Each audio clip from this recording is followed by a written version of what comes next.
Welcome to the JAMODI podcast. We are all surrounded by amazing coaches and leaders. So let's get an inside look at not just what they do, but how they do what they do. After all, becoming the best versions of ourselves is JAMODI, just a matter of doing it. The JAMODI podcast is powered by Sideline Interactive.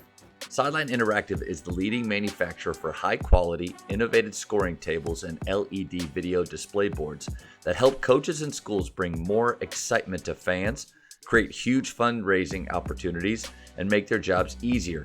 Visit sidelineinteractive.com to check out their amazing products. A lot of good nuggets right there. I love that quote that you had. And I think that really ties well with that extreme ownership. Whatever your players are doing, like you've got to turn, good or bad, like turn that around and point it right back at yourself. If they are whining to the officials, what are you doing? And if you don't, but you haven't set that standard for them, well, maybe then there's a lack of discipline across the board. But if you consider yourself to be a disciplined coach, but they're doing that, just like little kids, man, they're learning those behaviors from somewhere.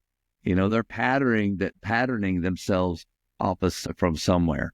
Yeah, I love that. I'm going to borrow that, Coach. I mean, that was one of the best things that I feel like my parents did for me is like, you know, if I had a teacher that I didn't like and I, you know, complain about them and stuff, I mean, they basically in a roundabout way just told me to shut up. I mean, it was just like, well, have you prayed? You know, have you prayed for them? Have you prayed for that situation? Like, they might be difficult. Don't you love hearing that? Yeah, exactly. I mean, it's just like, yeah, I haven't. Okay, like that's not what I'm asking for right now. But it was always just like there's always going to be people that you don't maybe like or you don't gel with. How are you going to get along with those people? Like, what are you going to do to try to make sure that you're being the best person possible to be able to get through that situation? And, you know, I felt like it taught me a lot of resiliency and hard work and stuff like that to be able to move on and get through tough situations.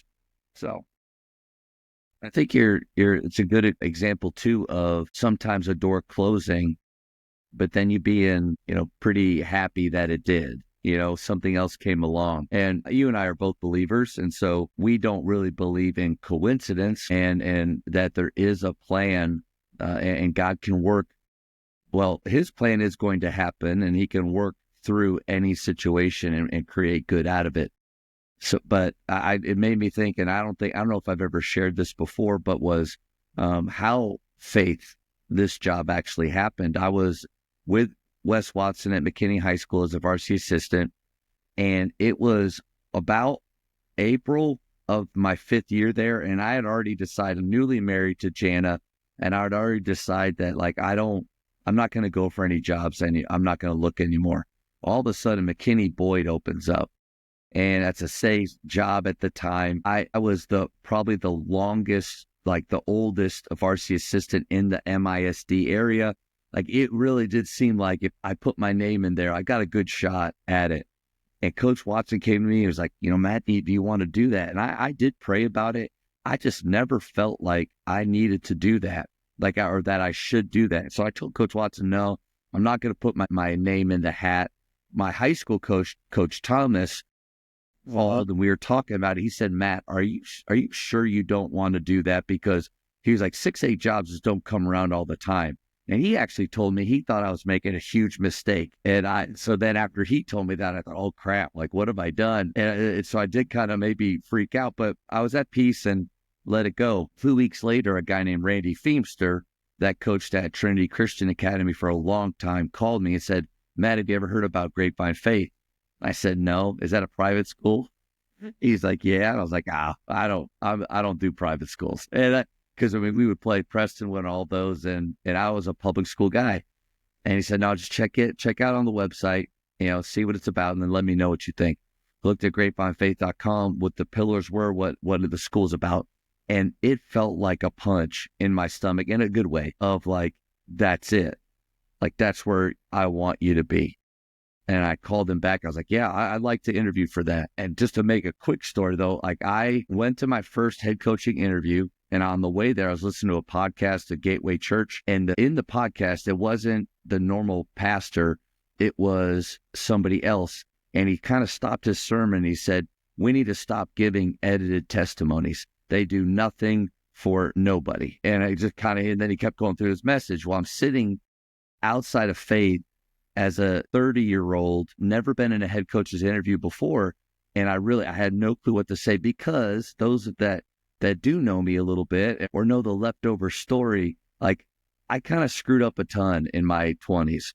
Like, I didn't live a very good life and made a lot of mistakes, and God pulled me out of that. And so even though at the time I felt qualified to come to Grapevine Faith, I didn't know if they'd have a huge problem with my past. So I'm sitting outside wrestling, like, do I tell the truth or do I just now? And the book had already come out. And so, like, they could read it and they could find out. I heard that message and I walked up and I'm sitting in front of the principal, the AD, the campus pastor, and the president of the school. And all of them are like pastors and like they're qualified. They could do that. And so I'm sitting in front of them. I said, guys, listen, I don't really know what I'm supposed to tell you. I had my packet, my folder of all my basketball stuff, but I said, I don't know what to say. But I just heard this on the podcast and I feel like I'm just supposed to tell you the truth. So grew up in a Christian home. The last 9 years of my life have been a train wreck, all my doing. And I went through those things. And then I got in the basketball part. Sure enough, 2 days later, I find out that after I got the job, that they had already had the assistant athletic director read the book to find out everything in there. So if I had come in and tried to act like I was somebody I'm not, they already knew. But that door, like, what if I would have taken the Boyd job? I'm not saying it would have been bad, and maybe God could have used me there, but I didn't feel like I needed to do that. And everybody kind of was telling me that was a huge mistake. And now I've been in faith for 12 years and at a place where I do feel like I've been called to be. And I don't know for how long, but sorry for that whole story. Just, we can't get that time back. But just made me think of it. No, that's great. There's always, I think, again, we kind of have a plan in our head, what we want to happen. Obviously, in the moment, it feels like a letdown. It feels like, how is this all going to work out? I've been through enough things to know that, like, it's all going to work out in the end. And, if for some reason, it doesn't work out here, I don't know why it won't. I'm going to work as hard as possible. But if for some reason something happens here, then there's a plan and a scheme, something bigger along the way, and I need to be somewhere else. But I'm hoping I can be here for a really long time. Like, that's kind of when I look at, think about maybe my career of moving down. Like, I want to be somebody like a Leslie Broadhurst at Randall, or, Pillion at Amarillo. Some of those guys that they go in, they establish their culture, and then they're just competitive year in and year out. And you get to see kids as they grow up and be, in that community for so long. And, like, that's kind of a goal of mine. Or, if I were to look at a career, 30 years down the road or whatever it is, go like, it was worthwhile. It was cool. So I'm hoping that's what we have here. And, we did kind of go down that faith route. But for the coaches that's not a part of their life, I think you still take the mentality of, all right, this is where I am, and I'm not going to look beyond this. I'm going to be where my feet are, and I'm going to do my very, very best, learn everything that I can here. And then if an opportunity comes up, I'll take it. I think if you do that, that doesn't guarantee that you win everywhere you go, but maybe it guarantees that you make an impact everywhere you go. And I think that's a goal that we can all have. Yeah, I definitely think that's true. That if you're working hard, you have a good, work ethic, that you care about people, that you try to go above and beyond. Like, I know in my situation, when I was at Northwest, my first few years there, that I wasn't the varsity assistant. I was football as well as basketball, and football's not my main thing. My dad and my grandpa loved football. They played college football. I was the one that broke off and decided to play hoops. So it was something I enjoyed, but it wasn't my love. It wasn't my passion. But through that opportunity, it opened up a lot of doors. I was able to be on staff, with Mike Hatch there at Northwest and Travis Edwards. I got to play for Mike Hatch my senior year. So, yeah. So, I mean, there were so many things that opened up doors to being a part of those, state championship qualifier teams and stuff, and be on staff there, that, I wouldn't have had the opportunity if, I didn't get a chance to get my foot in the door and be a football coach and work with those people and build a lot of those relationships. And those football coaches I talk to all the time. I still talk to the head coach, Bill Poe there. I consider him as kind of a mentor, and being able to talk. And, every time a job has come up or something's come up, he's somebody that I've called to pick his brain about, his opinion and things. And through that small opportunity, I felt like I made the most out of trying to be a football coach, even though it wasn't my main passion. But because I felt like I did a good job and focused on it, that it opened up a lot of other opportunities and things down the road that wouldn't have been in place if I had just been a basketball guy that was just standing on the sideline, not doing anything, because I had to coach football. Yeah, I think one of the best things that we can do to work on our craft and to be maybe a little more well-rounded is to coach outside of our sport. I had never planned to do that, but at McKinney, the AD came to me one day and said, "Hey, I need you to do me a favor." And I thought, well, we all know what that means. It's not a favor. Like, you're about to other duties as a yeah. And and I want you to volunteer, mandatorily. And so he said, "Hey, I need you to do me a favor. I need you to coach volleyball." I said, "Well, I've never done that. Like, I played sand volleyball in college for fun, but that wasn't like real." And he's like, "You'll figure it out." But so I did B team 1 year, and then the next year B team, and then the year after that, like 2 weeks into the season, the head coach got fired.